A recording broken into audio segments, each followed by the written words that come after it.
Baik teman-teman, because this is our very first meeting, please allow me to introduce myself karena hari ini hari pertama, mohon izin untuk saya memperkenalkan diri ya. So, my name is Priski Abimanyu Isnain and feel free to call me Priski or Mr. P. Jadi teman-teman bisa panggil saya Priski ataupun Mr. P, ya. But I don't recommend you to browse my photos on Google using that name. Tapi saya nggak menyarankan teman-teman nyari foto saya di Google pakai nama Mr. P ya, karena nanti yang keluar bukan saya, teman-teman. Kemudian I've been teaching English for around 10 years or so. Jadi saya kurang lebih sudah ngajar bahasa Inggris selama 10 tahun kurang lebih ya, teman-teman. And I started teaching TOEFL around 3 or 4 years ago. Jadi saya sudah mulai ngajar TOEFL dan masih belajar sih sebenarnya sampai sekarang. Tapi mulai ngajarnya itu sudah 3 atau 4 tahun yang lalu seperti itu. Jadi ngikutin awal pandemi ya, teman-teman.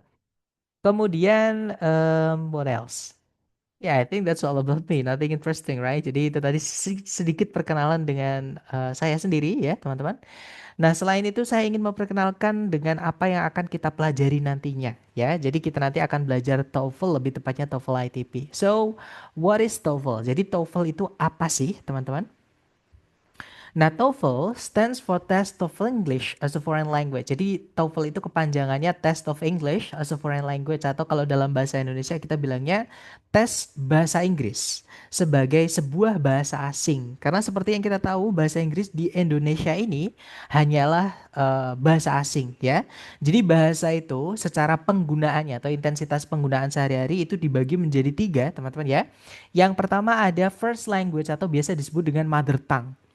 Nah, first language atau bahasa pertama atau bahasa ibu itu adalah bahasa yang kita pakai sehari-hari dengan orang-orang terdekat kita, entah itu keluarga ataupun teman. Nah, biasanya atau umumnya bahasa pertama itu adalah bahasa daerah, gitu ya. Nah, kemudian ada juga bahasa kedua.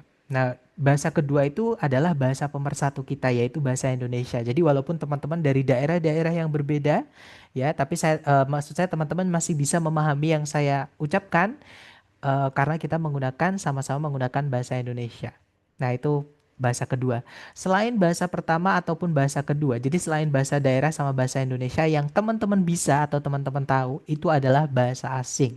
Nah, bahasa Inggris itu di Indonesia termasuk ke dalam salah satu bahasa asing karena kita tidak sebebas atau sesembarang itu kita ngomong pakai bahasa Inggris dengan orang yang kita tidak kenal misalnya di sekitar kita ataupun dengan orang yang kita kenal di sekitar kita, ya kan, teman-teman? Bahkan ada juga yang merasa awkward atau canggung ketika ngomong dengan teman sendiri atau keluarga sendiri menggunakan bahasa Inggris. Nah, itulah kenapa bahasa Inggris ini termasuk bahasa asing, gitu ya. Dan yang membuat TOEFL atau tes bahasa Inggris sebagai bahasa asing ini, teman-teman, itu ya bukan orang Indonesia. Jadi TOEFL itu adalah produk dari Amerika sendiri. Nama institusinya adalah ETS atau Educational Testing Service ya, teman-teman. Yang lokasinya berada di New Jersey, Amerika Serikat. Dan TOEFL sendiri atau ETS sendiri itu sudah ada sejak 1964 sampai sekarang. Itu ya, teman-teman. Nah, di Indonesia sendiri jenis TOEFL yang sering kita pakai, entah itu di ranah akademik ataupun dipakai di beasiswa dan profesi misalnya, itu ada dua ini. Yang pertama ada TOEFL ITP, yang kedua ada IBT, teman-teman. Nah, TOEFL ITP atau Institutional Testing Program itu yang diujikan atau yang diteskan itu bahasa Inggris hanya sebatas comprehension. Comprehension itu hanya sebatas pemahaman, teman-teman.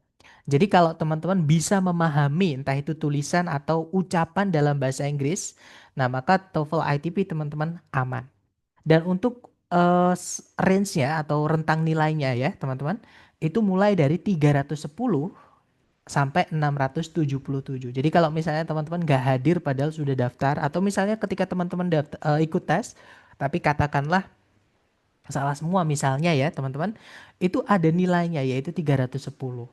Dan kalau teman-teman misalnya benar semua atau perfect gitu ya, itu adalah 677. Seperti itu.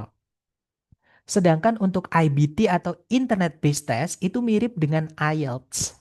Yang beda hanya pembuatnya saja. Sama mungkin beberapa format soalnya beda ya teman-teman. Cuman yang diukur atau yang diujikan itu sama. Yaitu skill and mastery. Nah, skill itu adalah keterampilan atau kemampuan gitu ya. Kalau master itu adalah penguasaan.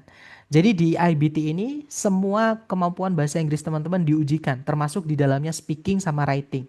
Jadi kalau di IBT itu disuruh ngomong juga dalam bahasa Inggris dan juga nulis dalam bahasa Inggris.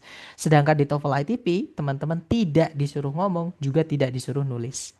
Nah, di IBT yang kuning ya, teman-teman, rentang nilainya itu mulai dari nol. Jadi kalau teman-teman nggak hadir atau misalnya katakanlah ketika diajak interaksi atau diuji itu nggak bisa menjawab sama sekali atau salah, semuanya itu nilainya benar-benar nol, teman-teman. Dan kalau misalnya perfect, teman-teman native like, semuanya benar, kemudian akurat, baik gitu ya, itu adalah 120. Seperti itu. Nah, yang kita pelajari nanti adalah TOEFL ITP ya, teman-teman, yang hanya sebatas menguji comprehension atau pemahaman teman-teman dalam bahasa Inggris. Seperti itu.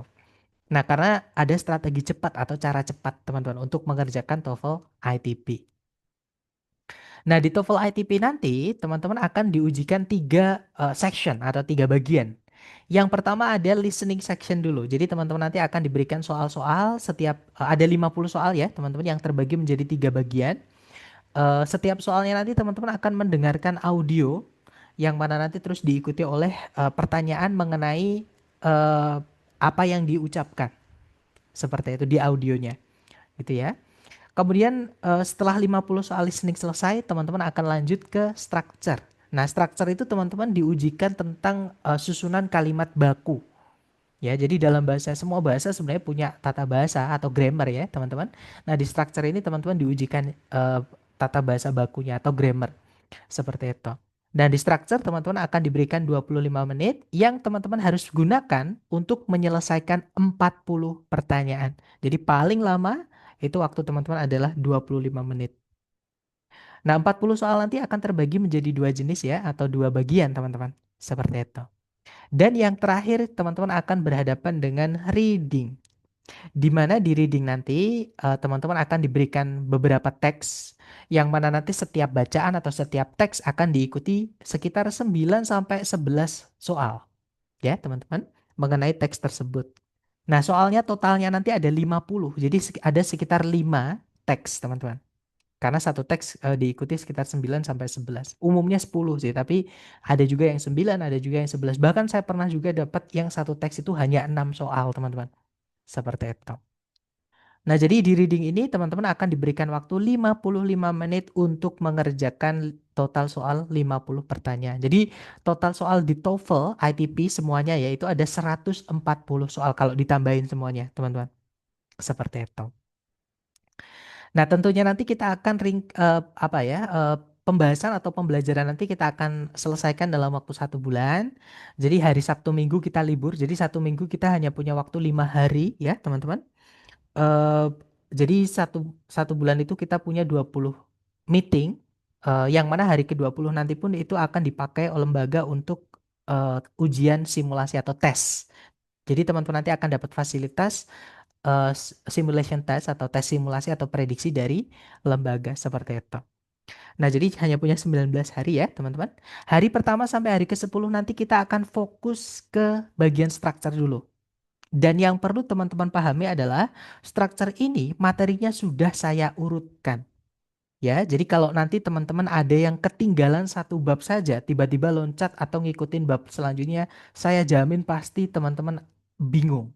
Karena ada bagian yang teman-teman tidak pelajari, padahal harusnya dipelajari. Preliminary lah seperti itu. Itu ya, teman-teman. Nah, jadi kalau misalnya ada hari di mana teman-teman tidak bisa hadir, maka teman-teman nanti disarankan untuk mengikuti lewat rekaman dulu sebelum teman-teman mengikuti bab berikutnya. Ya, karena kalau loncat saya jamin pasti bingung, teman-teman. Oke, dan materi ini sudah saya urutkan dari materi yang paling penting tapi paling mudah ya, teman-teman di bab satu itu semakin ke bawah nanti semakin sulit tapi semakin tidak penting. Nanti saya akan jelaskan ketika sambil jalan ya, teman-teman maksudnya. Dan teman-teman juga pasti akan dapat nanti kenapa saya sebut semakin ke semakin ke belakang atau semakin ke bawah itu tidak penting tapi semakin sulit. Nanti saya jelaskan. Nah, kemudian setelah 10 materi struktur selesai, jadi 2 minggu selesai lewat, kita akan lanjut ke bagian listening. Nah, di listening nanti, karena listening ini sebenarnya saya anti dengan teori ya, teman-teman. Listening ini murni, teman-teman harus penguasaan vocab atau kosakata atau expression. Intinya vocab lah gitu, teman-teman. Dan vocab itu bisa teman-teman perkaya atau teman-teman kuasai lewat latihan. Jadi saya nanti akan fokus. Nah, jadi di hari ke-11 kita akan fokus ke listening part A, hari ke-12 listening part B, hari ke-13 listening part C. Nah, tapi listening part B sama part C ini karena dia sedikit, itu bisa kita ringkas jadi satu, teman-teman. Jadi satu pertemuan, gitu ya. Nah, kemudian selanjutnya kita akan belajar reading. Kalau kita mengikuti aturan buku atau bab yang ada di buku ya, kita akan mempelajari 6 jenis soal beserta cara pengerjaannya. Nah, tapi teman-teman saya menemukan cara yang lebih mudah lagi. Jadi pembagian yang awalnya ada 6 itu ternyata bisa disederhanakan menjadi 3 ya. Nanti jadi kita bisa lebih selesai lebih cepat. Yang mana artinya nanti teman-teman ada waktu untuk review sejenak sebelum teman-teman akan diberikan fasilitas simulasi dari lembaga, tes simulasi atau tes prediksi dari lembaga seperti itu. Dan kalau teman-teman nanti selalu hadir kan nanti kan saya absen ya teman-teman. Dan teman-teman selalu hadir entah itu di sesi sore saja atau sesi malam saja, teman-teman saya akan berikan pembahasan tes dari lembaga ya sebelum ujian supaya teman-teman bisa lebih bersiap-siap. Artinya ketika tes nanti teman-teman bisa lebih memaksimalkan ujiannya atau tesnya nanti yang dari lembaga. Gitu ya, teman-teman. Nah, kemudian berikutnya ada rules. Sebenarnya nggak enak kalau disebut rules ya, karena rules itu aturan, kedengaran ketat gitu teman-teman. Sebenarnya bukan aturan, tapi lebih ke mekanisme atau teknisnya kita di kelas bagaimana. Yang pertama ada attendance check atau daftar kehadiran atau absensi ya teman-teman, yang mana nanti hanya akan teman-teman isi atau teman-teman lakukan di hari pertama. Jadi setelah kelas nanti teman-teman akan saya kirimkan beberapa link. Ada link kamus, kemudian ada juga link absensi Google Form ya teman-teman. Nanti mohon diisi, hanya bisa diisi sekali di hari pertama. Untuk hari-hari berikutnya nanti saya sendiri yang akan ngecek lewat fitur participant Zoom. Seperti itu. Nah, terutama yang penting untuk di Google Form itu adalah nama Zoom-nya teman-teman. Jadi nama Zoom-nya teman-teman nanti adalah saya jadikan patokan untuk mengizinkan teman-teman masuk ke meeting Zoom-nya. Supaya tidak ada yang dari luar ya, maksudnya yang tidak ikut kursus nanti takutnya gabung seperti itu teman-teman. Itu ya. Jadi mohon nanti nama Zoom-nya jangan dirubah selama mengikuti program supaya saya tidak bingung untuk memasukkan teman-teman ke dalam Zoom ketika mau masuk di hari kedua sampai seterusnya seperti itu. Itu ya teman-teman. Jadi attendance check nanti mohon diisi. Yang penting adalah nama Zoom-nya teman-teman walaupun ada informasi-informasi lain seperti nama lengkap, nama panggilan dan lain-lain. Itu ya. Kemudian berikutnya kalau teman-teman ada pertanyaan mohon menggunakan fitur raise hand ya teman-teman atau angkat tangannya Zoom supaya nanti saya berhenti menjelaskan atau saya berhenti meneruskan penjelasan saya supaya nanti saya mengizinkan teman-teman untuk menyampaikan pertanyaannya ya teman-teman. Eh, dan kalau misalnya pertanyaannya teman-teman nanti masih in line with our lesson, masih nyambung dengan apa namanya materi kita hari yang kita bahas itu, pasti langsung saya jawab. Tapi kalau misalnya pertanyaan teman-teman nanti melenceng, karena saya yakin pasti beberapa dari teman-teman ada yang pernah ikut kursus di tempat lain misalnya, atau kalau nggak gitu mungkin pernah kursus di sini juga, pernah menemukan istilah-istilah juga, gitu ya. Nah, saya menghindari untuk membahas yang melebar atau meluas, teman-teman. Tujuannya apa? Tujuannya kita menghormati teman-teman yang benar-benar baru, ya, belajar dari nol. Karena kalau semuanya diberikan di hari pertama, semuanya diberikan di dalam satu pertemuan, pasti yang baru belajar bingung, teman-teman. Muntah-muntah nanti ya. Jadi fokus dulu dengan perbab. Jadi kalau ada pertanyaan dari teman-teman yang out of topic, otomatis nanti saya akan sampaikan itu kita bahas di hari kesekian. Bukannya saya nggak mau bahas ya teman-teman, tapi kita menghormati teman-teman yang benar-benar belajar dari nol supaya tidak bingung. Jadi fokus saja dengan materi yang hari itu, gitu ya. Kemudian yang terakhir ini yang paling penting untuk menunjang belajar teman-teman sendiri ya, yaitu vocabulary. Jadi kunci di TOEFL ini teman-teman sebenarnya ya adalah vocab. Jadi semakin banyak tabungan kosakata teman-teman dalam bahasa Inggris, akan semakin mudah teman-teman mempraktekkan cara cepat yang akan kita pelajari nanti. Dan vocab ini atau kosakata ini akan teman-teman dapatkan dari sering-sering latihan. Dan ketika teman-teman sudah mencatat banyak vocab, kemudian teman-teman ingin ngecek, ya ingin ngoreksi gitu. apakah benar nggak catatan teman-teman? Ada yang kurang nggak? Mungkin ada yang misinformation atau yang nggak tepat. Itu nanti bisa dikirimkan ke saya listnya setelah diketik ulang ya supaya mudah untuk saya edit teman-teman. Nah, ketika sudah selesai saya edit, saya benarkan nanti akan saya kirimkan kembali ke teman-teman yang mengirimkan. Nah, tapi kalau teman-teman ingin ngeceknya, tapi kalau nggak ngecek nggak apa-apa karena banyak juga yang kadang lebih nyaman tanya ke teman atau lain-lain. Itu saya membebaskan ya, teman-teman. Saya sekali lagi saya sarankan kalau dapat vocab baru, mohon ditulis. Karena sebagus-bagusnya ingatan teman-teman, saya pastikan pasti ada kata-kata yang nanti lupa. Kata-kata baru dalam bahasa Inggris yang teman-teman temukan itu lupa. Nah, ketika kita lupa, kalau kita tulis itu enak nyarinya, tinggal dibuka catatan. Tapi kalau kita lupa, nggak kita tulis, ya sudah hilang, teman-teman. Dan itu sayang sekali, karena saya sudah ngalami gitu ya, teman-teman. Jadi mohon nanti kalau dapat vocab baru ditulis. Oke, terima kasih Miss Indri. Kemudian yang berikutnya adalah monitoring belajar.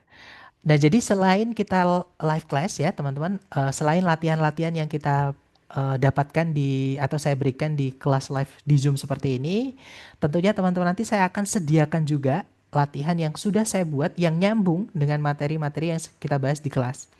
Nah, materi atau latihan itu tidak wajib teman-teman kerjakan ya. Jadi hukumnya sunnah atau mubah mungkin ya teman-teman. Jadi boleh dikerjakan ketika teman-teman benar-benar ada waktu luang dan benar-benar teman-teman ingin mereview kembali materi. Gitu ya. Ketika teman-teman sibuk ada prioritas yang lebih utama, mohon dikesampingkan dulu aja. Ya, tapi kalau teman-teman benar-benar ada waktu, memang disarankan untuk melatih materi yang kita bahas di kelas lewat latihan yang sudah saya sediakan. Dan itu sudah ada video pembahasannya juga, teman-teman nanti. Jadi kalau misalkan pengen ngecek jawaban teman-teman apakah salah atau benar, itu ada di video. Dan kalau misalkan teman-teman masih nggak dapet yang ada di video, bisa ditanyakan lewat Japri WhatsApp ya. Nomor saya yang ada di layar ini. Dan jangan sungkan-sungkan kalau teman-teman ada pertanyaan apapun mengenai pertofulan, silahkan ditanyakan. Ya nanti kalau misalkan saya nggak tahu jawabannya, pasti saya carikan sampai ketemu. Karena lumayan ilmu baru buat saya juga, teman-teman. Seperti itu. Nah, itu tadi adalah kenalan sedikit ya dengan apa yang akan kita pelajari untuk beberapa minggu ke depan. Nah, sekarang kita lanjut ke materi utama kita. Nah, tapi sebelum kita ke materi utama atau main course kita, mungkin teman-teman ada pertanyaan, boleh di-unmute kalau ada pertanyaan. Silahkan teman-teman. Halo, selamat malam. Silahkan Miss Indri, selamat malam. eh saya mau tanya, seumpama misalnya saya nggak bisa ikut kelas malam, berarti yang sore saya boleh join ya? Jadi kelas Betul, malamnya Miss. di skip gitu. Betul, Miss. Jadi teman-teman boleh memilih Oke, oke. sesi sore atau sesi malam, atau bisa dua-duanya juga malah nggak apa-apa, teman-teman. Saya malah senang kalau teman-teman bisa dari duanya. Sebenarnya dalam satu hari materi kita sama, teman-teman. Cuman yang berbeda hanyalah latihan-latihan soalnya. Jadi memang sengaja saya bedakan supaya kalau teman-teman siapa tahu ada yang bisa datang di keduanya, entah sesi sore saja atau sesi malam saja, teman-teman bisa dapat latihan yang berbeda atau bisa dibilang bonus latihan gitu ya, teman-teman. Walaupun teman-teman yang tidak bisa hadir di salah satu sesi pun itu masih tetap bisa mengikutinya lewat rekaman. Seperti itu. Jadi jawabannya Oke. boleh, Miss. Boleh memilih salah satu atau dua-duanya juga nggak apa-apa. Seperti itu. Gitu ya. Nah, mungkin kalau misalnya teman-teman ada yang nggak bisa hadir di hari itu, misalkan ada keperluan yang memang benar-benar mendesak atau penting, nggak apa-apa ya teman-teman. Bisa lewat rekaman. Seperti itu. Tapi sekali lagi ya, yang tadi saya sampaikan, untuk rewardnya otomatis teman-teman gugur. Jadi reward yang saya berikan itu hanya buat teman-teman yang bisa hadir live, minimal sesi sore aja atau sesi malam aja. Malah kalau dua-duanya lebih bagus seperti itu. Oke, sepertinya nggak ada pertanyaan lagi. Kalau gitu saya mute kembali ya, teman-teman. Oke, mari kita lanjutkan materi kita. Jadi hari ini hari pertama otomatis saya akan kenalan dengan bab yang paling penting dulu, yaitu sentence atau dalam bahasa Indonesia kita bilangnya kalimat, teman-teman. Nah, mungkin sebelumnya saya ingin menjelaskan kenapa sih kok kita harus belajar tentang sentence atau kalimat. Nah, karena di soal structure nanti, jadi kita mulai di structure dulu ya, teman-teman. Di soal structure nanti, teman-teman akan diminta untuk menganalisa kalimat, teman-teman. Ya, jadi di bagian pertama, teman-teman diminta untuk mencari bagian kalimat yang hilang. Di bagian kedua, teman-teman diminta mencari yang salah di dalam kalimat. Nah, intinya masih seputar kalimat. Otomatis teman-teman harus tahu, harus kenal dengan yang namanya kalimat ini. Nah, kalimat itu sebenarnya adalah penyampaian informasi, teman-teman. Jadi informasi itu bisa disebut dengan kalimat. Nah, cuman bedanya kalau kalimat itu sudah tersusun. Jadi lengkap, informasi yang lengkap seperti itu. Nah, dalam bahasa Indonesia ataupun bahasa Inggris, kalimat itu sama saja. Harus memiliki dua komponen ini, ya, teman-teman. Yang pertama ada subjek, yang kedua ada predikat. Jadi subjek kemudian predikat. Nah, untuk objek dan juga keterangan itu di dalam kalimat tidak wajib ada. Ada boleh, tidak juga tidak apa-apa. Atau ada syaratnya. Misalkan kalau objek ya, nanti di hari ketiga kita akan belajar syarat penggunaan objek. Atau kapan kita pakai objek, kapan tidak. Seperti itu. Nah, tapi kalau di kalimat yang harus ada, yang harus teman-teman cek dulu, yang wajib ada, adalah subjek sama predikat, teman-teman. Nah, mungkin pengertiannya dulu supaya teman-teman, karena ini kan istilah ya, supaya teman-teman dapat dengan maksudnya. Jadi subjek itu artinya adalah apa atau siapa yang ingin kita gibahin atau yang kita angkat jadi pembicaraan, yang ingin kita bahas itu apa atau siapa. Misal nih, saya ngomongin saya mencintaimu misalnya, berarti saya ingin menceritakan tentang diri saya sendiri, teman-teman. Ya, misalnya lagi, kamu terlihat tampan misalnya. Nah, berarti saya menceritakan tentang kamu. Misal nih, mereka terlihat sangat kompak. Nah, berarti saya menceritakan tentang mereka.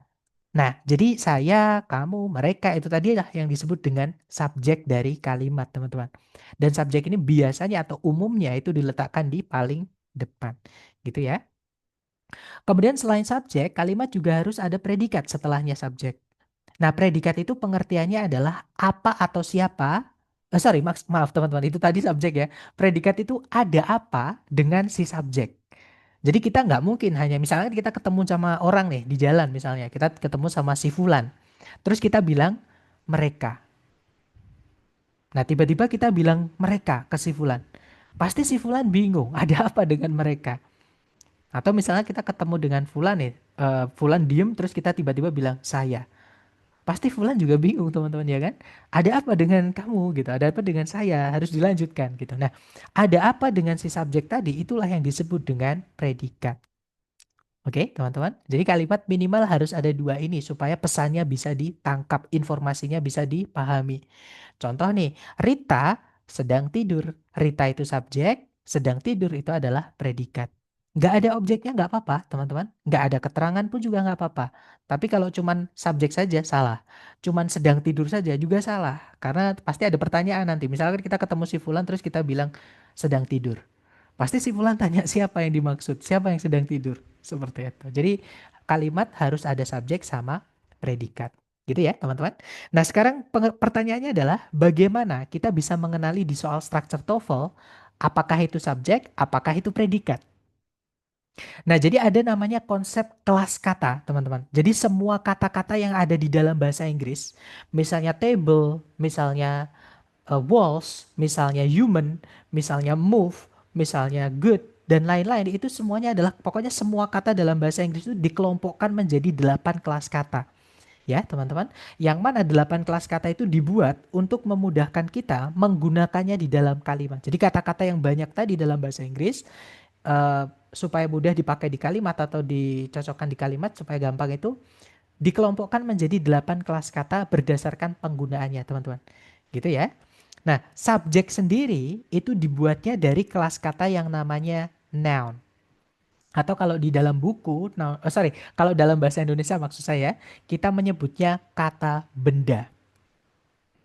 Nah, salah satu cara mengenali yang gampang ya, teman-teman, kata benda itu adalah semua yang kita bisa lihat, raba, terawang, putar, dijelat, dicelupin, itu semuanya adalah kata benda. Dan kalau kemanapun teman-teman melihat ke kanan, ke kiri, ke depan, ke belakang, ke atas, ke bawah, itu semuanya pasti ada kata benda, teman-teman. Gitu ya. Kemudian kata benda itu bisa juga lebih mudahnya adalah semua yang diciptakan Tuhan. Semua yang ada, semua yang tercipta itu adalah kata benda, teman-teman. Entah itu yang bisa dilihat ataupun yang tidak bisa dilihat itu semuanya adalah kata benda. Gitu ya. Nah, beberapa contoh kata benda misalnya ada bird artinya burung, water artinya air, buildings Nah, kadang beberapa kata benda itu ditambahi dengan akhiran s atau is, teman-teman, untuk membuat kata benda itu banyak. Ya, jadi building itu bangunan, buildings itu bangunan-bangunan. Kita misalnya punya friend itu kan teman ya. Nah, kita tambahin s, friends itu jadi teman-teman. Artinya bendanya banyak, temannya itu banyak seperti itu. Contohnya ada river itu sungai, forest, hutan, atmosfer, atmosfer, classroom, ruangan kelas dan masih banyak lagi. Nah, teman-teman bisa berkreasi dengan eh, kreativitas teman-teman sendiri untuk menambah koleksi kata benda teman-teman sendiri gitu ya. Nah, selain kata benda, subjek di dalam kalimat itu juga bisa kita ciptakan atau kita buat dari yang namanya pronoun atau kata ganti. Seperti namanya, teman-teman, kata ganti. Fungsinya dia adalah mengganti. Nah, mengganti apa? Mengganti kata benda. Nah, jadi kata benda di dalam kalimat itu bisa kita ganti menggunakan kata ganti tentunya ya. Misalnya nih, teman-teman, dia. Nah, dia itu adalah kata ganti ya, untuk menggantikan orang. Ataupun benda juga bisa. Kalau jumlahnya satu, kita ganti dia bisa. Nah, untuk bilang dia dalam bahasa Inggris itu ada tiga cara. Bisa pakai he, ya, ketika dia yang kita maksud itu cowok. Kita juga bisa pakai she, ketika dia yang kita maksud itu adalah cewek. Kita juga bisa pakai it, ketika dia yang kita maksud itu kita nggak tahu cewek cowoknya.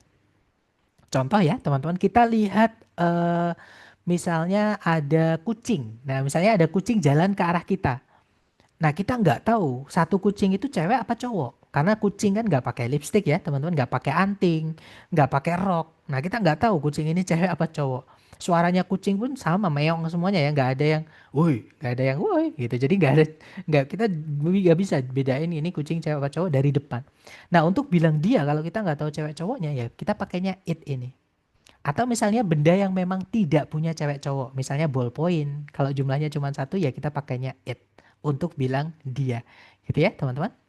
Nah tapi benda apapun, entah itu manusia ataupun selain manusia yang jumlahnya lebih dari satu, dua, tiga, empat, lima, dan seterusnya ya teman-teman. Itu kita bisa ganti menggunakan kata ganti they, artinya mereka. Oke. Kemudian ada those, itu juga bisa diartikan mereka teman-teman. Once juga bisa diartikan mereka. Bisa diartikan semua orang, bisa juga diartikan benda-benda, gitu ya. Others artinya yang lain-lain, seperti itu. Nah, ini adalah contoh beberapa kata ganti seperti itu. Jadi saya ulangi lagi, subjek di dalam kalimat itu dibuatnya kalau nggak dari kata benda atau kata ganti. Jadi kalau teman-teman menemukan ada kata benda atau kata ganti yang letaknya di paling depan atau sebelum predikat, berarti kemungkinan besar itu adalah subjek. Ya, teman-teman. Nah, kemudian yang kedua, bagaimana kita bisa mengenali di dalam soal structure TOEFL nanti ya, apakah itu predikat atau bukan? Nah, dalam bahasa Inggris, predikat itu dibuat dari satu kelas kata saja, teman-teman. Namanya adalah verb, ya, atau kalau dalam bahasa Indonesia kita bilangnya kata kerja. Nah, kata kerja itu gampangnya adalah semua kata yang bisa dikerjakan oleh benda. Jadi benda itu pasti mengerjakan sesuatu, mengalami sesuatu, teman-teman. Bahkan itu benda mati ya. Misal nih, benda misalkan angin, angin kan benda mati ya, teman-teman. Kata kerjanya adalah berhembus, blow. Itu adalah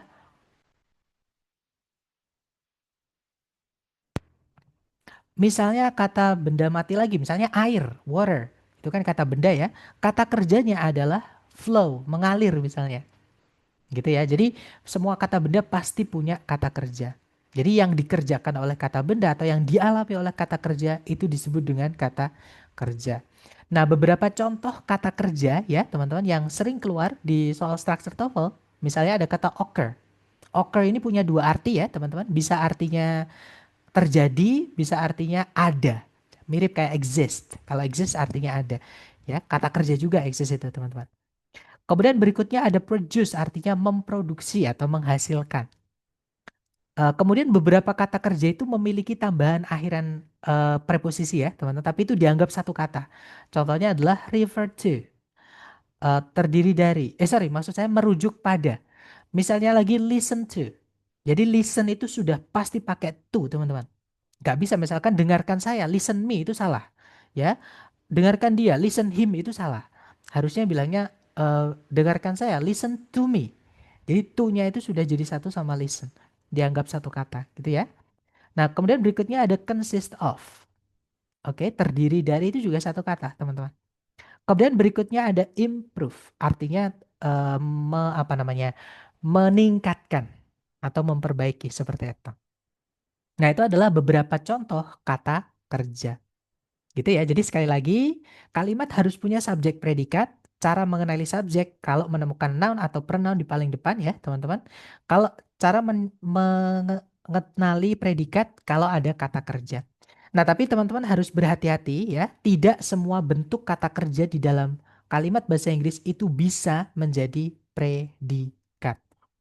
Oke, saya ulangi lagi, tidak semua verb itu bisa jadi predikat. Makanya saya menghindari penyebutan subjek verb. Saya lebih nyaman menyebutnya subjek predikat. Dulu saya pakai subjek verb, teman-teman. Tapi karena ada kekhawatiran ya, dan sering terjadi juga ketika ngajar offline dulu, teman-teman.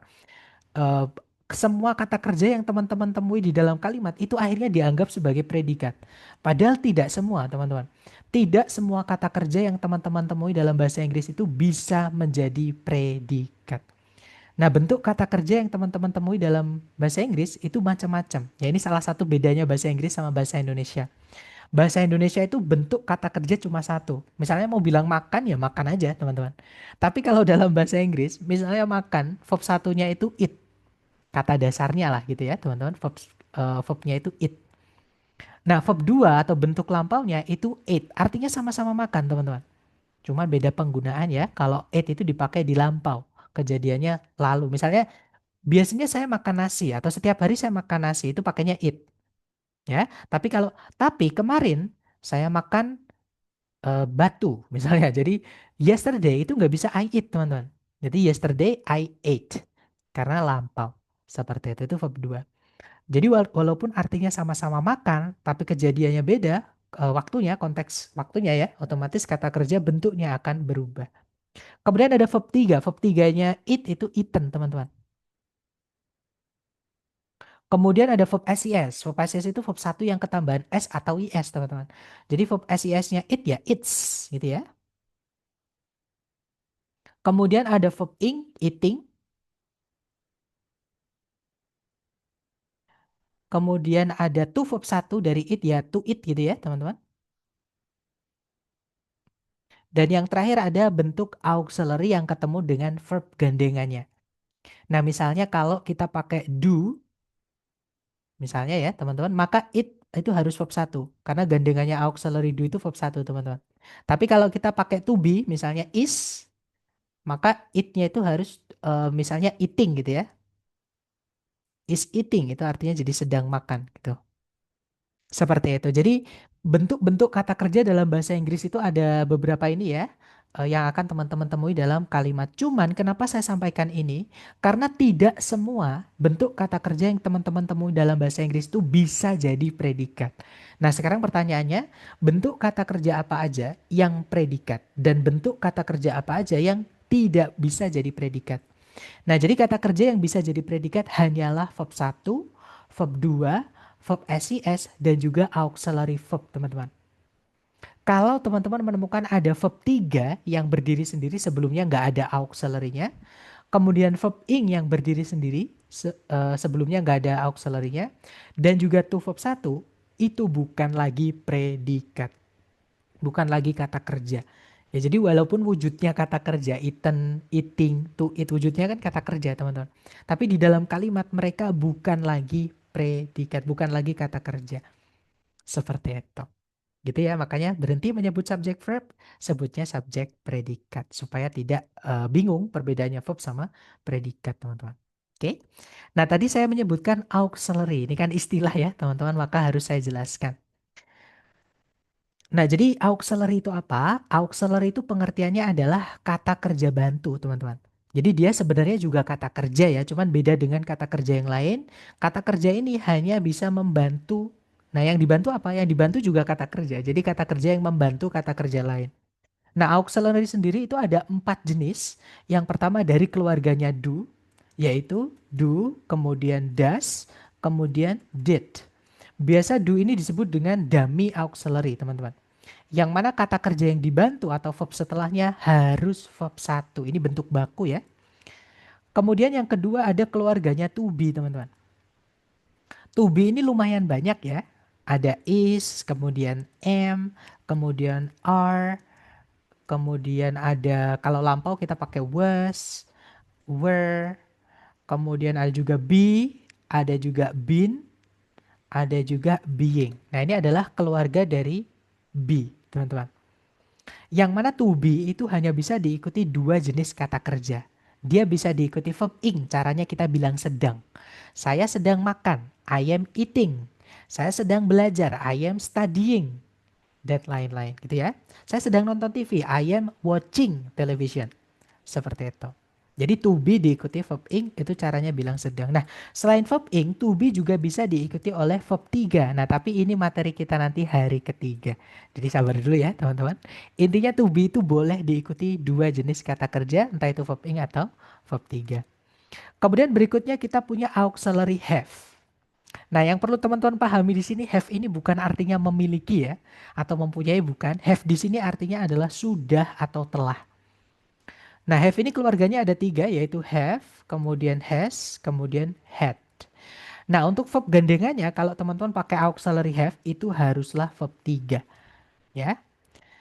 Kemudian yang terakhir ada keluarganya modal auxiliary. Nah, ini auxiliary murni, teman-teman ya. Yang mana verb yang dibantu haruslah verb satu. Kata kerja murni setelahnya. Nah, modal ini jenisnya paling banyak, teman-teman. Ada will artinya akan. Shall juga bisa teman-teman artikan akan, bisa diartikan harus gitu ya.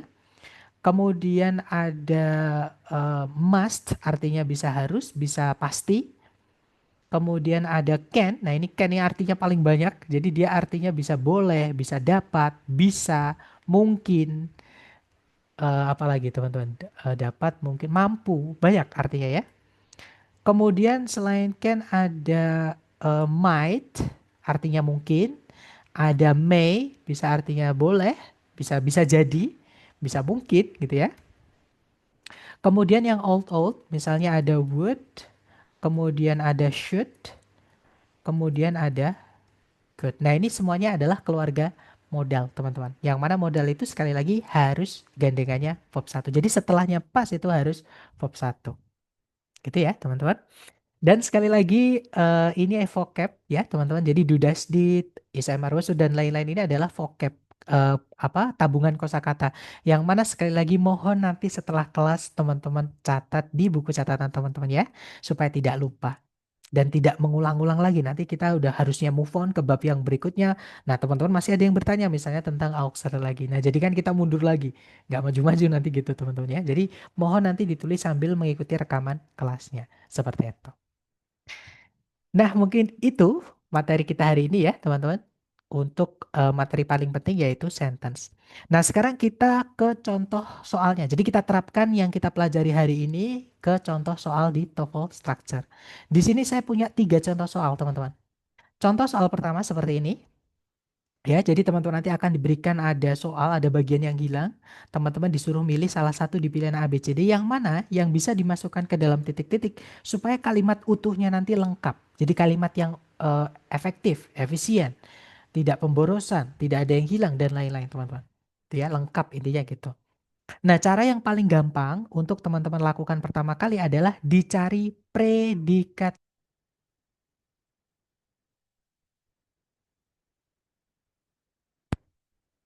Nah, jadi yang teman-teman cari pertama adalah predikat dulu ya. Walaupun teman-teman cari subjek dulu nggak apa-apa, cuman lebih gampang. Kalau yang saya alami ya, yang saya pakai itu yang sering saya gunakan adalah dicari dulu predikatnya itu lebih gampang, teman-teman. Jadi dicari kata kerjanya dulu. Kalau ditarik dari depan ke belakang, nah di situ ada kata kerja berbentuk auxiliary verb yaitu are noun. Yang mana yang kita pelajari tadi, predikat itu salah satu bentuknya adalah kata kerja berbentuk auxiliary verb. Nah, berarti kita menemukan predikat ya. Nah, karena titik-titiknya di sebelum predikat itu adalah tempatnya, subjek. Nah, berarti di sini teman-teman hanya diminta mencarikan subjeknya saja. Oke. Nah, kira-kira teman-teman di pilihan A, B, C, D yang bisa jadi subjek saja, kira-kira yang mana? Teman-teman tulis di chat ya. Jangan takut salah. Teman-teman coba dulu. Ya, betul sekali. Saya lihat teman-teman semuanya menjawab alfa berarti dapat ya. Jawabannya adalah yang alfa, teman-teman. That's right. Nah, sekarang kita analisa kenapa Bravo, Charlie, Delta salah. Yang Bravo di situ ada conjunction atau kata hubung yaitu that. Jadi kalau teman-teman menemukan susunan that setelahnya diikuti the, sudah dipastikan that-nya itu adalah kata hubung atau conjunction, teman-teman.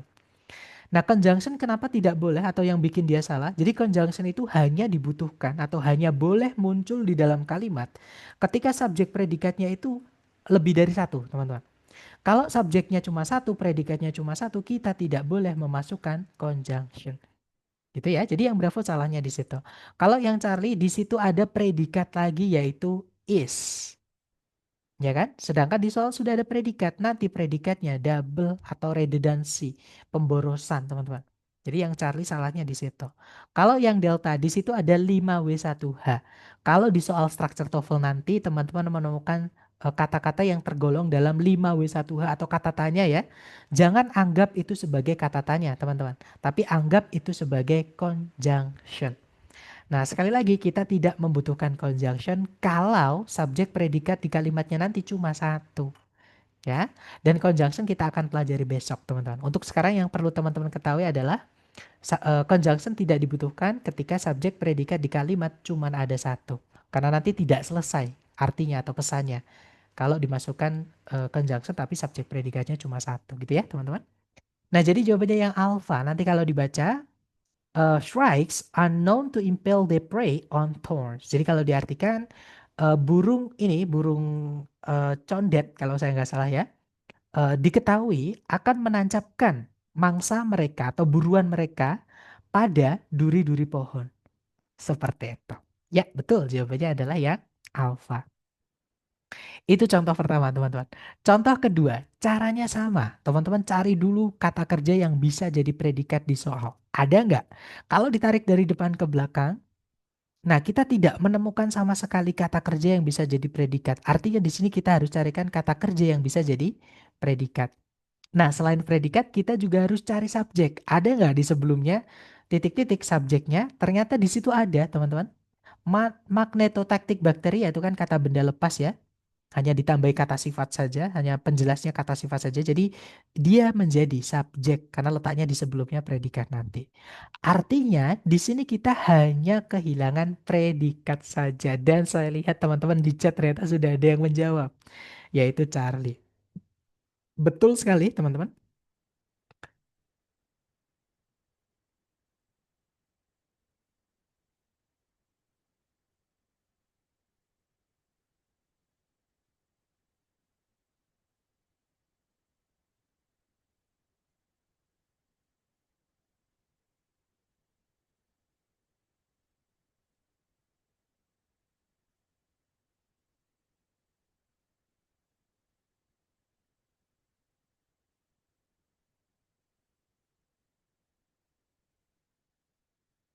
Halo, cek cek. Suara saya sudah keluar teman-teman. Halo.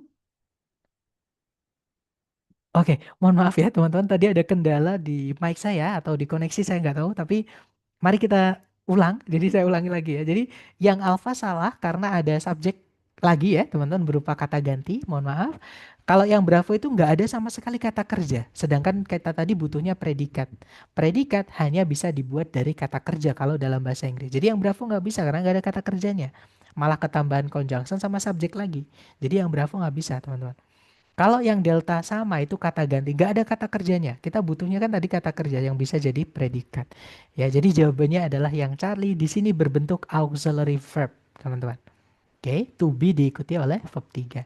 Nah, jadi jawabannya yang Charlie nanti kalau dibaca magnetotactic bacteria were first described in 1963 by Salvatore Bellini.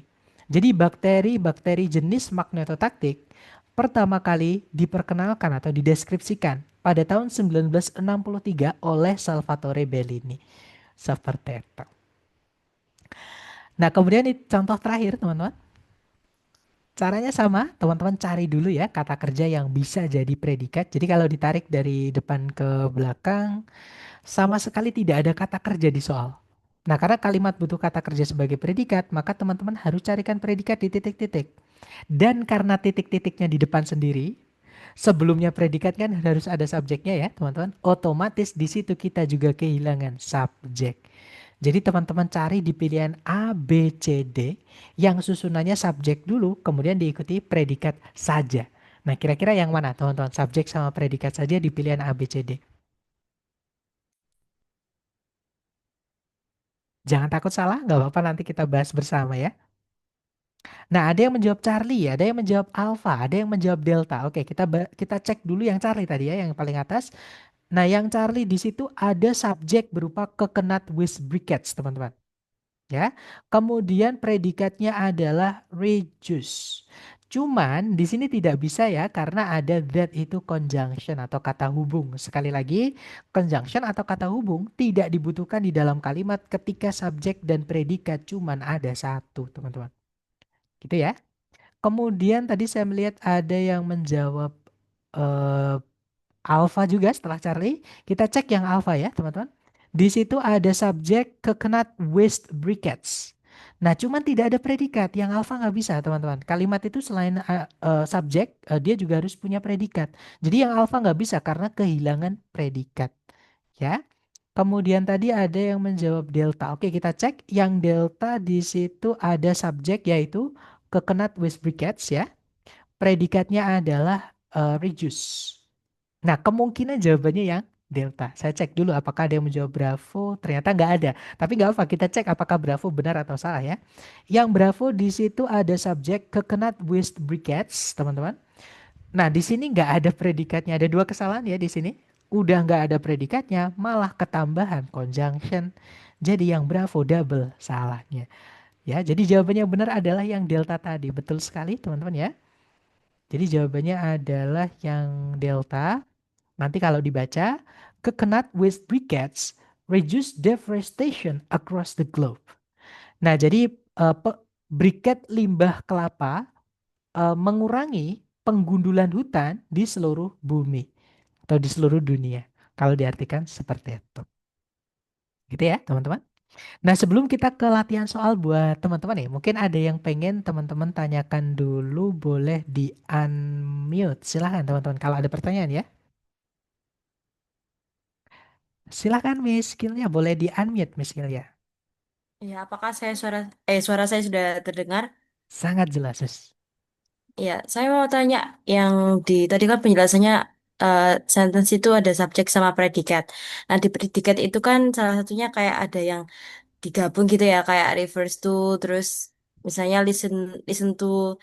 Nah, bagaimana kita tahu kalau eh, predikat itu atau verb itu ada gabungannya seperti itu, Mister? Oke, oke. Jadi itu kan vocab ya, teman-teman. Dan vocab itu eh, teman-teman hanya bisa perkuat, hanya bisa teman-teman perkaya itu dari latihan. Dan kalau teman-teman mendapatkan vocab baru harus ditulis. Saya pastikan harus, teman-teman.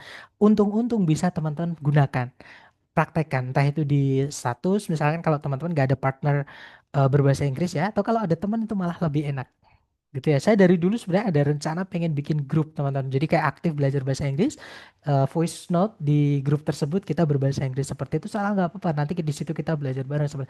Cuman nggak tahu kenapa, karena mungkin karena saya sibuk atau saya nggak belum sempat jadi belum terrealisasi. Cuman gini ya, lanjut ke pertanyaan tadi. Sekali lagi untuk vocab itu teman-teman kuasai dari sering-sering latihan mengeksplor ya. Jadi mengeksplor bahasa Inggris. Kalau di TOEFL teman-teman harus sering latihan dan ketika menemukan vocab baru ditulis. Nah, terus bagaimana kita bisa tahu kata-kata yang ada tambahannya tadi itu saya biasanya nyebutnya partikel ya, teman-teman.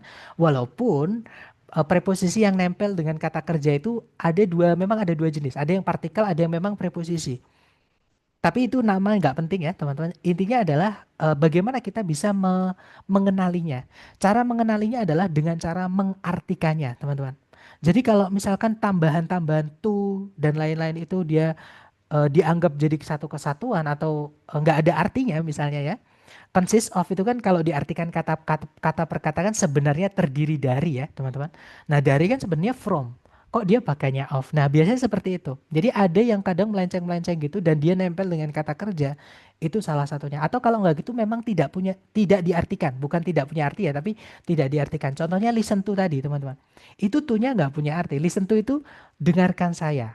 Sorry, misalkan listen to me, dengarkan saya. Nggak to-nya kan nggak diartikan. Jadi listennya yang artinya mendengarkan, tiba-tiba ada to-nya. Tapi kalau kita bilang listen me itu salah, teman-teman. Jadi listen to me itu cara mengenalinya. Beda dengan kita misalnya bilang bring, artinya membawa, ya. Bring my pen, misalkan bawa bolpenku, jangan lupa gitu misalnya ya, teman-teman. Jadi bringnya itu dia kata kerja tunggal karena memang satu kata memiliki satu arti. Tapi listen to itu kan dua kata tapi punya satu arti saja, teman-teman. Seperti itu, Mas. Jadi makanya itu bisa kita anggap sebagai satu kesatuan kata. Seperti itu. Gimana, Miss? Apakah apa namanya yang saya jelaskan tadi dapat jadi dengan cara mengartikan, Miss. Kalau misalnya ada dua gabungan kata kok artinya jadi satu atau satu satu arti, itu berarti tuh-nya jadi ikut jadi satu sama kata kerja itu. Atau kalau nggak gitu dia punya arti yang melenceng. Contohnya tadi consist of. Nah, of-nya kan sebenarnya nggak artinya eh, diartikan mirip kayak from, terdiri dari. Seperti itu. Seperti itu, Mas. Oke, dapat ya. Dan sekali lagi mohon kalau teman-teman dapat frasa apa namanya? Phrasal verb tadi ya. Atau gini, cara yang paling gampang ya kalau teman-teman misalnya buka phrasal verb, sebentar ini saya bukakan kamus, teman-teman. Jadi ketika teman-teman membuka kamus itu bisa, misalnya kita cari date back to. Coba ya teman-teman, ada nggak takutnya ketika saya sudah pede ternyata. Nah, date back to itu sama dengan date from. Jadi bisa pakai date from, bisa pakai date back to. Nah, itu adalah phrasal verb. Itu sebenarnya kelas katanya juga verb, teman-teman ya, kata kerja.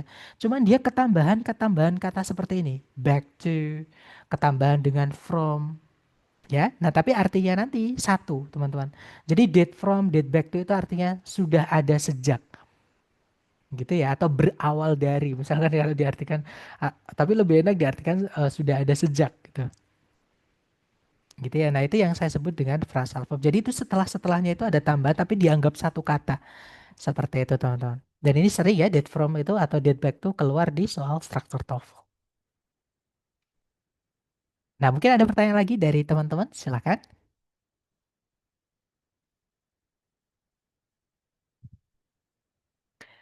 Sepertinya tidak ada ya. Oke, kalau nggak gitu mohon izin untuk kembali memute ya teman-teman supaya tidak ada suara bocor dan teman-teman bisa lebih berkonsentrasi ketika mengerjakan latihannya. Di sini ada satu soal, jangan takut salah. Teman-teman coba dulu waktunya 30 detik dimulai dari sekarang. Silakan.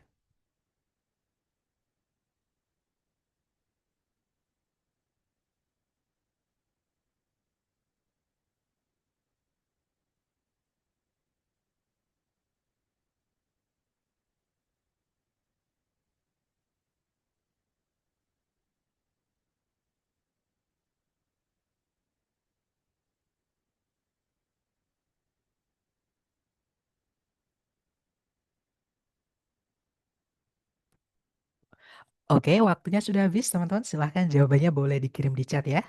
Dan saya lihat teman-teman menjawab alfa, sepertinya semua menjawab alfa. Oke, kita cek bersama kalau gitu ya. Nah, kalau ditarik dari depan ke belakang, kita cari dulu kata kerja yang bisa jadi predikat. Nah, di situ ada kata range. Nah, sebenarnya range itu banyak yang mengetahuinya itu adalah kata benda. Kayak di contoh tadi, artinya rentang, teman-teman. Cuman kalau teman-teman menemukan ada range ketemu in, sudah dipastikan range-nya itu adalah kata kerja. Ya, bisa dibilang 90% lah teman-teman. Kalau di kalimat teman-teman menemukan ada range di tengah-tengah kalimat seperti ini, atau bukan di depan sendiri, itu sudah dipastikan 90% itu adalah kata kerja. Nah, ini adalah kata kerja ya teman-teman, verb satu otomatis dia menjadi predikat. Titik-titik terletak di sebelumnya, artinya di sini kita hanya kehilangan subjek saja. Jadi carikan di pilihan A, B, C, D yang bisa jadi subjek saja. Dan betul sekali jawabannya adalah yang alfa, teman-teman. Bravo salah karena ada conjunction atau kata hubung, sedangkan subjek predikat cuma satu nggak bisa ya. Charlie pun juga sama, teman-teman. Ada conjunction, kita tidak butuh conjunction kalau subjek predikat cuma satu. Yang delta pun juga begitu, di situ ada conjunction padahal subjek predikat cuma satu. Nah, jadi jawabannya yang alpha, nanti kalau dibaca, acids range in strength from weak to strong. Jadi kalau diartikan asam-asaman, jadi jenis-jenis asam, eh, itu berbeda-beda dalam hal kekuatannya. Dari yang lemah hingga yang kuat, seperti itu. Oke, lanjut lagi ke nomor berikutnya. Silakan teman-teman coba dulu, jangan takut benar ya. 30 detik dimulai dari sekarang. Silakan teman-teman.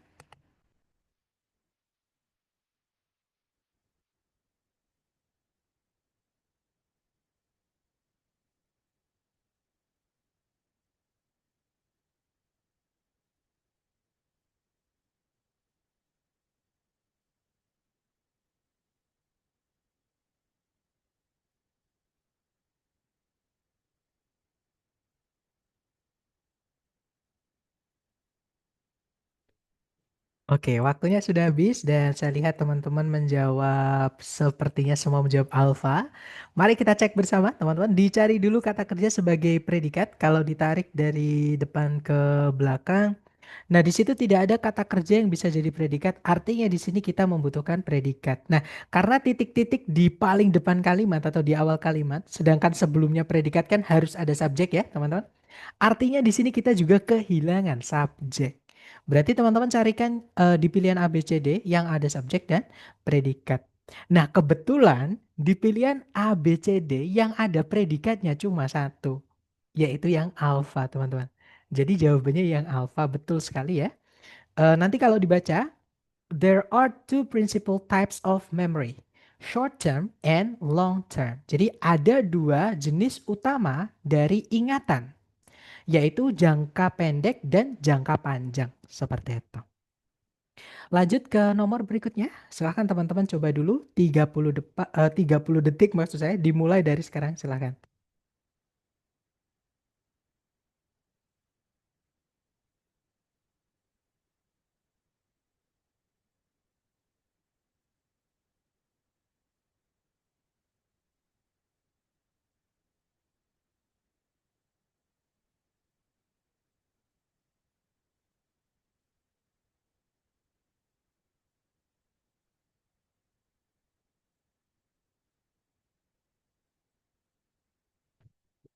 Oke, waktunya sudah habis dan saya lihat teman-teman menjawab delta. Delta sepertinya semua menjawab delta ya. Baik, mari kita cek bersama. Dicari dulu kata kerja sebagai predikat di soal. Di situ nggak ada predikat sama sekali. Nah, karena titik-titiknya di depan sendiri dan sebelumnya predikat kan harus ada subjek ya. Berarti di sini kita juga kehilangan subjek, teman-teman. Nah, di pilihan A, B, C, D yang ada predikatnya cuma dua, antara Bravo sama Delta ya. Alpha otomatis salah karena nggak ada predikat, teman-teman. Charlie juga sama, nggak ada predikat juga. Nah, yang Bravo ini cuman ada predikat, nggak ada subjeknya. Jadi gini teman-teman, di soal structure TOEFL itu, predikat tidak boleh diletakkan di awal kalimat ya. Sekali lagi, kalau di soal strukturnya TOEFL ITP, eh, misalnya teman-teman menemukan ada titik-titik di awal soal seperti ini dan di pilihan ganda ada yang diawali oleh predikat, jangan dipilih teman-teman. Karena di soal structure TOEFL predikat tidak boleh diletakkan di awal kalimat gitu ya. Jadi jawabannya adalah yang delta. Nanti kalau dibaca, there are about 250 species of butterflies in the United States. Ada sekitar 250 spesies kupu-kupu di Amerika Serikat. Oke, lanjut lagi ke nomor berikutnya. Silahkan dicoba dulu teman-teman. 30 detik dimulai dari sekarang. Silahkan.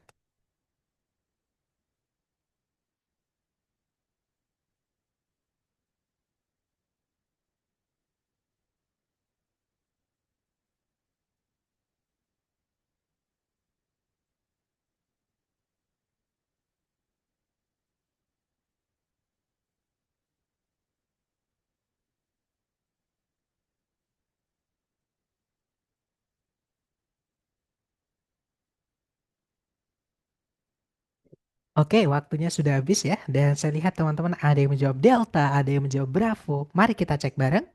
Kalau ditarik dari depan ke belakang, kita cari predikatnya dulu. Nah, di situ ada kata kerja yaitu vary. Nah, kalau teman-teman menemukan ada yang A ya, bukan yang E, teman-teman. Kalau yang E itu kata keterangan atau adverb. Tapi kalau yang dia pakai A itu kata kerja, vary. Kemudian, tapi subjeknya belum ada ya di situ. Berarti kita hanya kehilangan subjek saja, betul di situ, teman-teman. Kita cek yang alpha di situ ada subjek tapi ada conjunction. Jadi yang alpha nggak bisa, teman-teman. Bravo juga sama, ada subjek tapi ada conjunctionnya. Di dalam kalimat itu kita tidak membutuhkan conjunction atau kata hubung ketika subjek dan predikatnya nanti cuma satu, teman-teman. gitu ya. Jadi yang Bravo nggak bisa.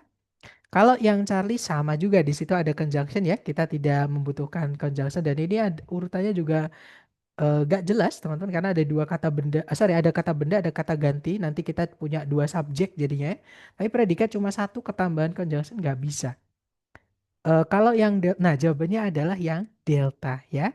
Nanti kalau dibaca, coral colonies vary greatly in shape and form depending upon both the growth pattern and the arrangement of polyps within the colony. Jadi kelompok-kelompok koral atau terumbu karang gitu ya, itu bervariasi dengan sangat bervariasi kalau diartikan gitu dalam hal bentuk dan eh, ya, shape itu bentuk, form itu juga bentuk ya artinya teman-teman. Bergantung pada atau yang bergantung pada pola pertumbuhan dan juga penyusunan dari polip di dalam koloni tersebut. Seperti itu. Oke, lanjut ke nomor berikutnya. Silahkan teman-teman coba dulu, jangan takut benar. 30 detik dimulai dari sekarang, silahkan.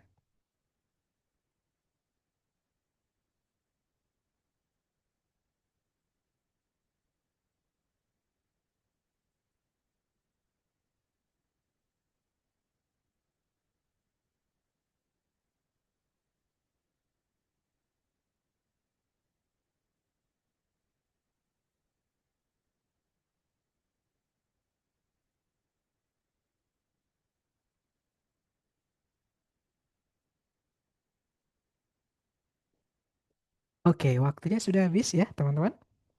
Dan saya lihat teman-teman menjawab Bravo, Bravo, ada juga Alpha. Oke, mari kita cek bareng ya. Seperti biasa dicari dulu kata kerja yang bisa jadi predikat. Kalau ditarik dari depan ke belakang, to verb satu tidak bisa jadi predikat ya teman-teman. Artinya di sini kita butuh predikat. Nah, karena titik-titiknya di paling depan dan di sebelum predikat kita juga butuh subjek. Jadi harusnya cari yang subjek predikat. Yang alpha di situ ada subjek hydrogen. Nah, tapi tidak ada predikatnya, teman-teman ya. Karena verb ing yang berdiri sendiri tanpa auxiliary sebelumnya tidak bisa jadi predikat. Ada tiga jenis kata kerja yang tidak bisa jadi predikat ya, teman-teman. Yang pertama adalah verb ing ketika sebelumnya tidak ada auxiliary-nya. Kemudian ada verb 3 yang sebelumnya tidak ada auxiliary-nya. Dan juga to verb 1. Ini bukan predikat, teman-teman. Oke, sedangkan kita tadi juga butuh predikat. Nah, jadi yang alpha tidak bisa karena kita kehilangan predikat. Kalau yang bravo ada subjek, ada verb SIS itu predikat ya. Jadi kemungkinan jawabannya bravo, kita tahan dulu. Kalau yang Charlie ada subjek, nggak ada predikatnya, nggak bisa. Kalau yang delta ada subjek predikat, tapi ada conjunction padahal subjek predikat cuma satu. Kita tidak butuh conjunction ya teman-teman kalau subjek predikatnya nanti cuma satu. Jadi jawabannya yang bravo. Nanti kalau dibaca, hydrogen reacts with oxygen to form water. Jadi hidrogen itu bereaksi dengan oksigen untuk membentuk air. Seperti itu. Oke, sebentar saya hapus dulu teman-teman. Lanjut ke nomor berikutnya. Silahkan dicoba dulu ya. 30 detik dimulai dari sekarang. Silahkan.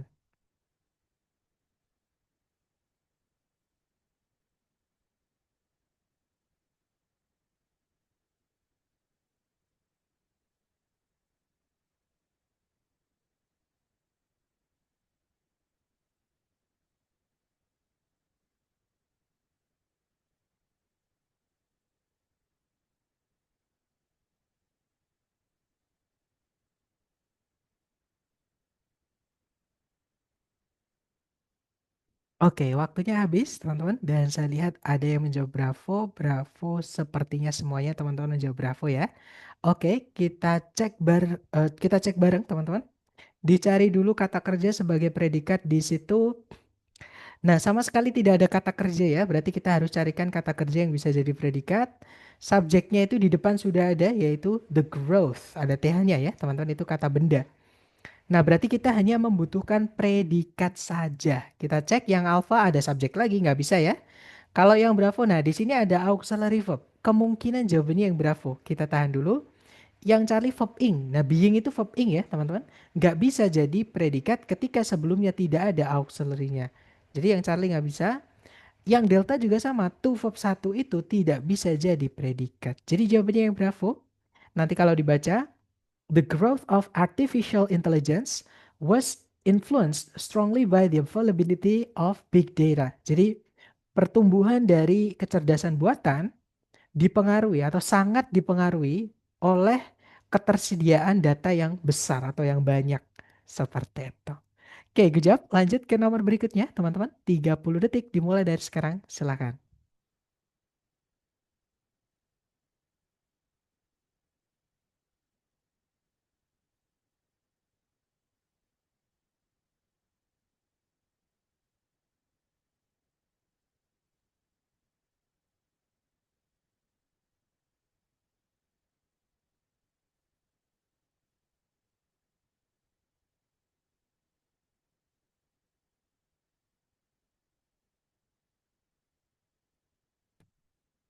Oke, waktunya sudah habis ya. Dan saya lihat teman-teman ada yang menjawab Bravo, ada juga yang menjawab Delta. Mari kita cek bersama. Oke, kita tarik dari depan ke belakang. Di situ cari kata kerja yang bisa jadi predikat ya, teman-teman. Tidak ada sama sekali kata kerja yang bisa jadi predikat, berarti kita butuh predikat. Nah, subjeknya sudah ada ya, yaitu kata benda ants. Nah, berarti kita hanya diminta mencarikan predikatnya saja. Yang alpha, verb ing tanpa auxiliary sebelumnya tidak bisa jadi predikat. Kalau yang bravo, nah verb satu bisa jadi predikat. Kita tahan dulu ya. Kalau yang Charlie ada predikat tapi ada subjek lagi, nanti pemborosan subjek teman-teman. Redundant atau redundancy ya. Kalau yang delta to verb satu tidak bisa jadi predikat teman-teman. Oke, jadi jawabannya yang bravo ya, supaya subjek predikatnya lengkap. Nanti kalau dibaca, ants release their pheromones to signal danger to the colony. Jadi para semut itu mengeluarkan feromon mereka untuk memberi tanda atau memberi sinyal bahaya kepada koloninya atau kawanannya seperti itu. Oke, lanjut ke nomor berikutnya. Silahkan dicoba dulu 30 detik dimulai dari sekarang. Silahkan teman-teman.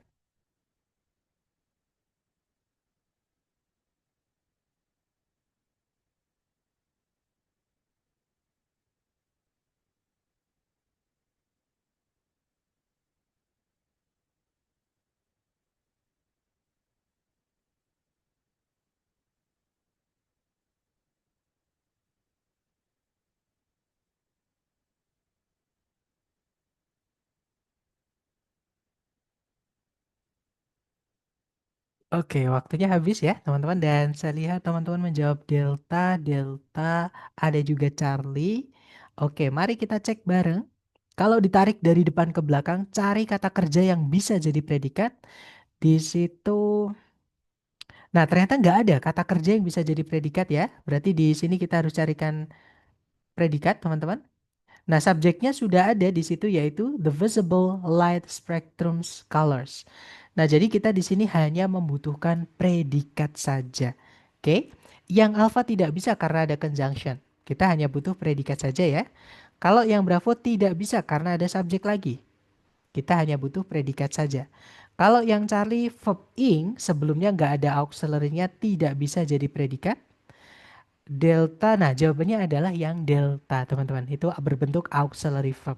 Ya, jadi nanti kalau dibaca, the visible light spectrum colors are always arranged in the same order from red to violet. Jadi warna-warna spektrum cahaya yang bisa dilihat atau yang nampak gitu ya, selalu tersusun dalam urutan yang sama dari warna merah hingga violet seperti itu. Oke, lanjut lagi ke nomor berikutnya. Dicoba lagi ya, 30 detik dimulai dari sekarang. Silahkan teman-teman.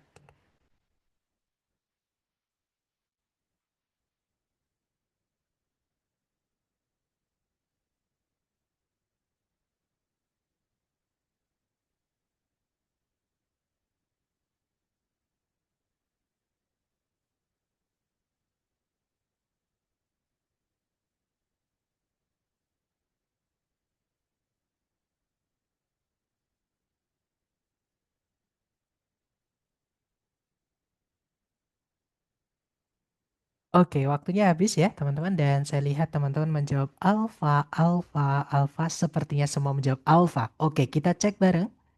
Kalau ditarik dari depan ke belakang, di situ cari kata kerja yang bisa jadi predikat.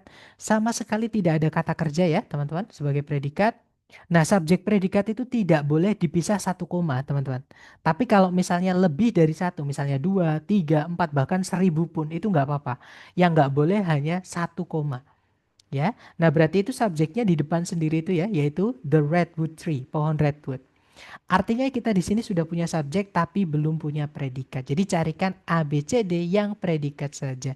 Jadi jawabannya kemungkinan yang alfa ya. Karena kalau yang Bravo tidak ada kata kerja sama sekali. Kita tadi butuh predikat ya. Kalau yang Charlie ada predikat tapi ada conjunctionnya. Padahal subjek predikat cuma satu. Charlie nggak bisa teman-teman. Yang Delta ada predikat, nah ada conjunction. Padahal subjek predikat cuma satu. Nggak bisa ya. Berarti fix jawabannya adalah yang alfa tadi teman-teman.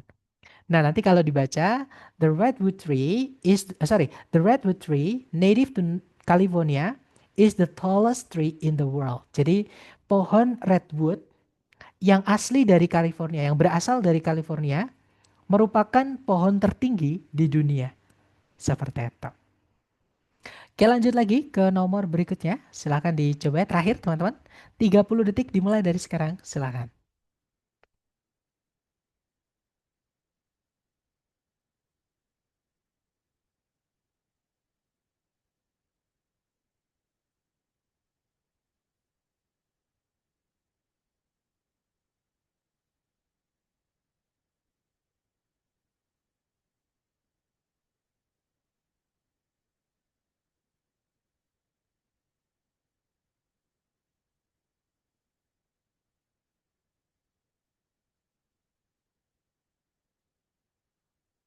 Oke, waktunya habis teman-teman dan saya lihat sepertinya semua menjawab bravo. Betul sekali, kita cek bersama ya teman-teman.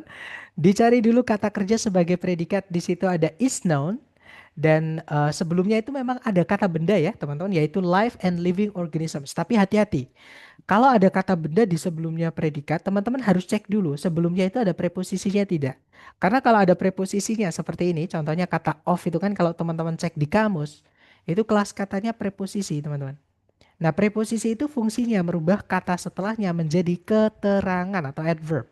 Yang mana keterangan itu tidak bisa jadi subjek. Nah, berarti di sini kita kehilangan subjek. Gitu ya. Nah, carikan A, B, C, D yang subjek saja. Yang alfa tidak bisa karena ada predikat lagi. Nanti pemborosan predikat. Gitu ya, teman-teman. Kalau yang Bravo kemungkinan bisa karena dia ada kata benda study itu penelitian ya artinya, teman-teman.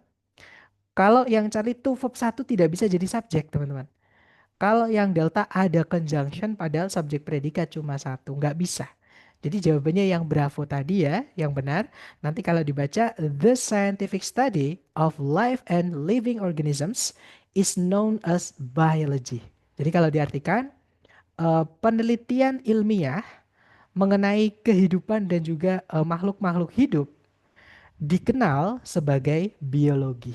Seperti itu.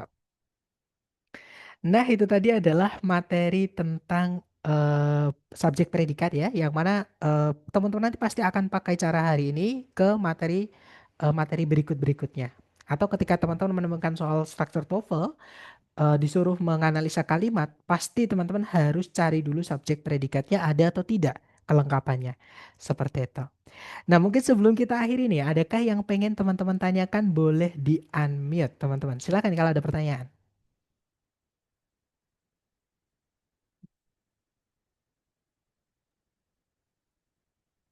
Sepertinya aman ya. Atau nanti ketika teman-teman mereview kembali eh, rekamannya sambil teman-teman mencatat ya, menemukan kesulitan boleh. Sebentar, sepertinya di chat ada yang bertanya. Alhamdulillah, terima kasih Miss Indri ya. Jadi kalau misalkan teman-teman nanti mereview kembali rekaman nih, tiba-tiba teman-teman terbesit ada pertanyaan yang mengenai materi tersebut atau rekaman tadi, jangan sungkan-sungkan untuk japri saya. Nanti saya jelaskan lewat japri ya teman-teman. Dan terima kasih atas kehadiran teman-teman hari ini juga partisipasi aktifnya. Semoga yang kita pelajari bermanfaat ya teman-teman. Dan senang bisa ketemu teman-teman. Semoga yang untuk beberapa minggu ke depan teman-teman bisa betah belajar dengan saya. Sekali lagi terima kasih. I'll see you again next time. The last I say, Assalamualaikum warahmatullahi wabarakatuh and have a good night everybody. See you guys.